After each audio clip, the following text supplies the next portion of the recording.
To Thulasi homemade சமையல். இந்த சமையல் இன்றைக்கி நம்ம பார்க்க போகிற ரெசிபி சால மீன் குழம்பு. அதுக்கு சால மீன் எடுத்து வச்சுக்கிறேன்.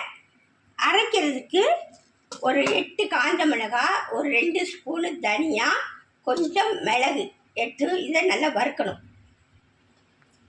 தேங்காயும் ஒரு 2 மூடி எடுத்து வச்சுருக்கேன், அதையும் வறுக்கணும். அடுப்பில் வச்சு எண்ணெய் ஊற்றிக்கிட்டேன். இந்த தனியாவும் மிளகாவையும் போட்டு கொஞ்சம் வறுக்கணும்.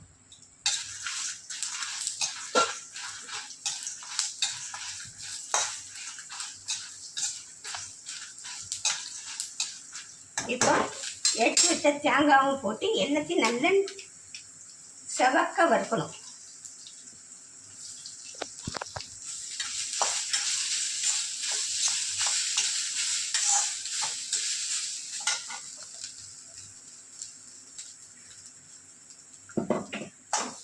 அது கூட கொஞ்சம் கருவேப்பிலையும் போட்டுக்கிறேன்.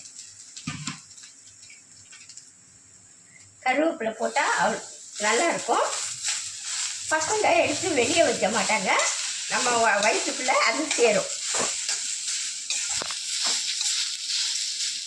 எடுத்து வச்சு மிளகையும் போட்டு வறுக்கணும். தேங்காய் போடும்போது கொஞ்சம் கலராக இருந்தது, அது ஃப்ரிட்ஜில் இருந்ததுனால அந்த தேங்காய் அந்த கலர் ஆகிடுச்சு, வேறு ஒன்றும் இல்லை. என்ன கேட்கக்கூடாதுல்ல. வந்துச்சு. இப்போ ஆஃப் பண்ணிட்டேன். மிக்சியில் ஆற விட்டு மிக்சியில் இந்த சாம்பார் வெங்காயம் போட்டு அரைச்சிக்கணுங்க.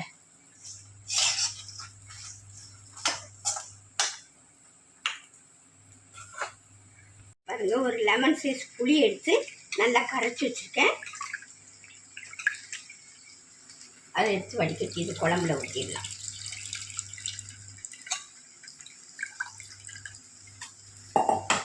இப்போ நம்ம அரைச்சி வச்ச அரைப்பு அதையும் போட்டுக்கிறேன். நைஸாக அரைச்சிருக்கேன்.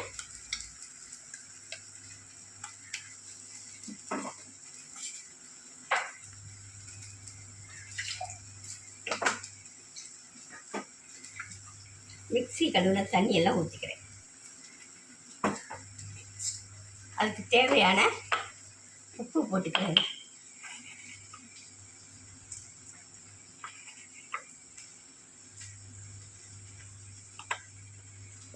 கொஞ்சமாக மஞ்சள் தூள் போட்டுக்கிறேன்.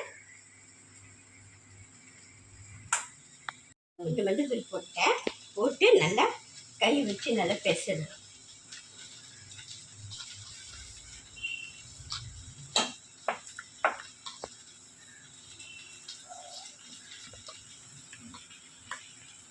கொஞ்சமாக தண்ணி கட்டியாக இருக்குது, கொஞ்சம் தண்ணி ஊற்றிக்கிறேன்.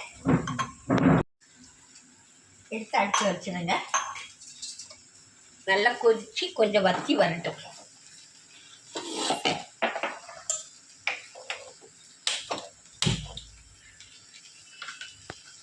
மீன் கொஞ்சம் கொதிச்சிடுச்சு. இப்போ லைட்டாக கலக்கி கொடுத்துருக்கலாம். கலக்கி விட்டு உப்பு காரம் பத்துமான்னு பார்க்கலாம்.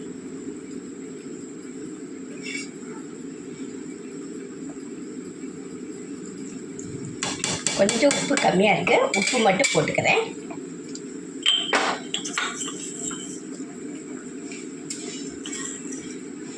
நல்லா கொதிச்சு வத்தினோடனே ஆஃப் பண்ணிட வேண்டியதாங்க. குழம்பு நல்லா கொதிச்சிச்சு. இப்போ கொஞ்சம் கருவேப்பிலை எடுத்து போட்டு கொஞ்சம் நல்லெண்ணெய் ஊற்றிக்கணும். நல்லெண்ணெய் ஊற்றி சிம்மில் வச்சு அப்படியே ஒரு 10 நிமிஷம் மூடி கொஞ்சம் நேரம் இருக்கட்டும். பாருங்கள், எண்ணெயெல்லாம் பிரிஞ்சு வருது பாருங்கள். இந்த ஸ்டேஜில் ஆஃப் பண்ணிட வேண்டியதாங்க. கவளை மீன் குழம்பு ரெடி ஆகிடுச்சு பாருங்கள். கவளை மீன் குழம்பு ரெடி ஆகிடுச்சு. இந்த வீடியோ உங்களுக்கு பிடிச்சிருந்தா சப்ஸ்கிரைப் பண்ணுங்கள், ஷேர் பண்ணுங்கள், கமெண்ட் பண்ணுங்கள். அடுத்த ரெசிபியோடு பார்க்கலாம். நன்றி, வணக்கம்.